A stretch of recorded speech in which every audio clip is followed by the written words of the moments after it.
कहानी शेर और चीते की जंग। अपने बच्चों और शिकार की हिफाजत के लिए एक दिन घने जंगल में जब सूरज की पहली किरण दरख्तों की चोटियों से छन कर जमीन पर पड़ी तो हर तरफ जिंदगी बेदार होने लगी। परिंदे दरख्तों पर चहचहाने लगे और जानवर अपनी अपनी पनाहगाहों से निकल आए। लेकिन इस खूबसूरत सुबह के पीछे एक तूफान छुपा हुआ था। शेर ए राजा अपने बच्चों के साथ एक बड़े दरख्त के नीचे आराम कर रहा था। दूसरी तरफ एक तेज रफ्तार चीता उजूरा अपने 3 नन्हे बच्चों की हिफाजत के लिए हमेशा तैयार रहती, जैसे हर मोहब्बत करने वाली माँ।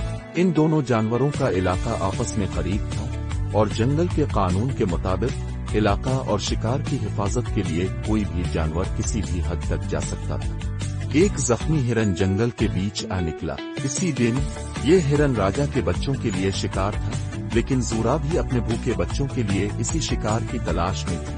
जब दोनों एक ही शिकार के सामने आमने सामने आए तो उनकी आंखों में अज़्म की चमक थी और जल्द ही जमीन पर एक तूफान बर्पा हो गया।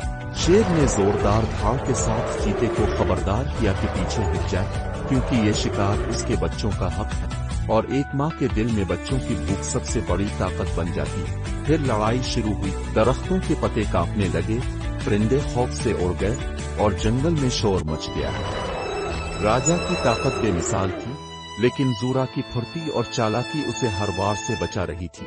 शेर अपने ताकतवर पंजे से हमला करता और चीता बिजली की तरह वार से बचकर अपने नोकीले पंजों से जवाब देता।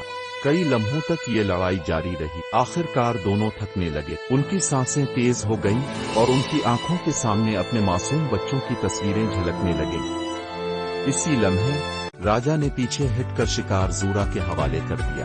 हैरानी से जूरा ने शेर की तरफ देखा तो राजा ने कहा, आज ये तुम्हारा हक है, कल मेरा होगा।